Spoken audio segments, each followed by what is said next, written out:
ఇందులో కొన్ని పార్టీలు గత ఎన్నికల్లో నోటాకొచ్చినన్ని ఓట్లు కూడా రాని పార్టీలు,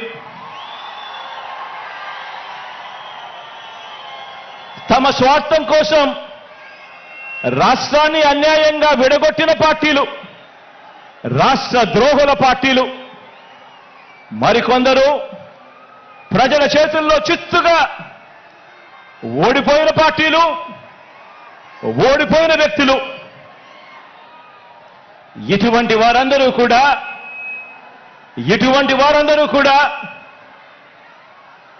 మనకు పోటీగా అటువైపున ఉన్నారు.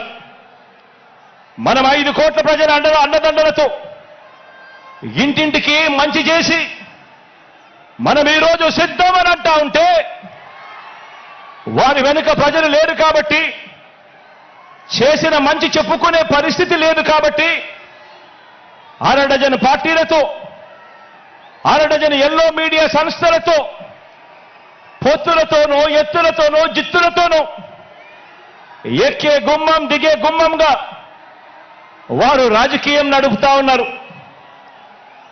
ఒకప్పుడు ఇదే చంద్రబాబు నాయుడు గారి నోట్లో నుంచి మాటలు వచ్చేటివి, జాతీయ రాజకీయాలను తానే ఏలానని, స్టీరింగ్ కమిటీ చక్రం తానే తిప్పానని, ప్రధానుల్ని, రాష్ట్రపతుల్ని తానే నిర్ణయించానని ఒకప్పుడు ఇదే చంద్రబాబు ఊదరగొట్టేవాడు.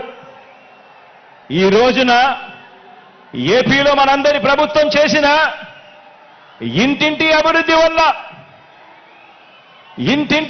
వల్ల, ఇంటింటికి చేసిన మంచి వల్ల మనకున్న ప్రజాబలం ముందు నిలబడలేక, మనతో నేరుగా తలబడలేక, ఏపీలో తన సైకిల్ చక్రం తిరగటం లేదని ఢిల్లీకి వెళ్లి దత్తపుత్రుడితో కలిసి పడిగాపులు కాసి ఢిల్లీలో మోకరిల్లుతా ఉన్న పరిస్థితులు ఈరోజు చంద్రబాబు నాయుడు గారి పరిస్థితి.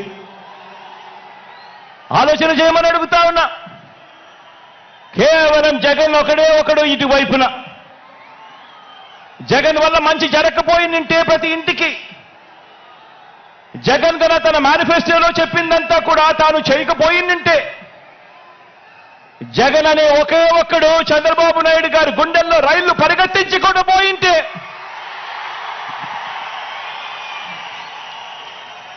చంద్రబాబు నాయుడు గారు ఇన్ని పొత్తుల కోసం ఎందుకు పాకులాడుతా ఉన్నాడు? ఇంతమందితో పొత్తుల కోసం ఎందుకు అగసాట్లు పడతా ఉన్నాడు? ఎందుకు ఢిల్లీ దాకా వెళ్ళి అక్కడ మోకరిల్లుతా ఉన్నాడు? దీనికి కారణం చిత్తశుద్ధితో, నిజాయితీతో మనం చేసిన మంచి కార్యక్రమాలు చేశాం. ఆ రోజు మీరు ఒక్కసారి చూస్తే 11 జాతీయ విద్యా సంస్థల్ని కేంద్ర సహకారంతో ఇక్కడ నిలబెట్టాం. మోదీ గారి చేతుల మీదుగా అమరావతిని నిర్మాణం కోసం చేశాం. అదే గాని ఈరోజు పూర్తయి ఉంటే దేశంలో ఒక బ్రహ్మాండమైన నగరంగా అమరావతి తయారయ్యేది. 3 ముక్కలాటతో అమరావతిని నాశనం చేసి భ్రష్టు పట్టించిన వ్యక్తి ఈ జగన్మోహన్ రెడ్డి. పోలవరం కేంద్ర సహకారంతో 72% పూర్తి చేస్తే ఈ ప్రభుత్వం పోలవరాన్ని గోదావరిలో కలిపేసే పరిస్థితికి వచ్చారు. ఈ విధంగా ఒక ప్రాజెక్టు కాదు, అన్ని ప్రాజెక్టులు నష్టపోయాం. సహజ వనరులు దోచేశారు. ల్యాండ్, శాండ్, వైన్, మైన్ అన్నిట్లో వేల కోట్ల రూపాయలు దోపిడీ చేశారు. జే బ్రాండ్లతో లిక్కర్ తెచ్చి ప్రజల ప్రాణాలు పణంగా పెట్టి అతని ఆదాయం పెంచుకున్న దుర్మార్గుడు ఈ జగన్మోహన్ రెడ్డి. ఓటేసిన ప్రజల్ని పన్నుల బాధతో కాటేశాడు, పెట్టుబడులు తరిమేశాడు. 5 ఏళ్లలో రోడ్లు లేవు, ప్రాజెక్టులు లేవు, పరిశ్రమలు లేవు, ఉద్యోగాలు లేవు, ఉపాధి లేదు, అభివృద్ధి అన్న మాటే లేదు. ప్రజల జీవితాల్లో ఆనందం కూడా లేదు. అంతటా గంజాయి, అశాంతి, అభద్రత, ఆందోళనతో బంగారు లాంటి రాష్ట్రాన్ని జగన్ చీకటమయం చేశాడు. విధ్వంసమే తన విధానమై రాష్ట్రాన్ని కూల్చేశాడు.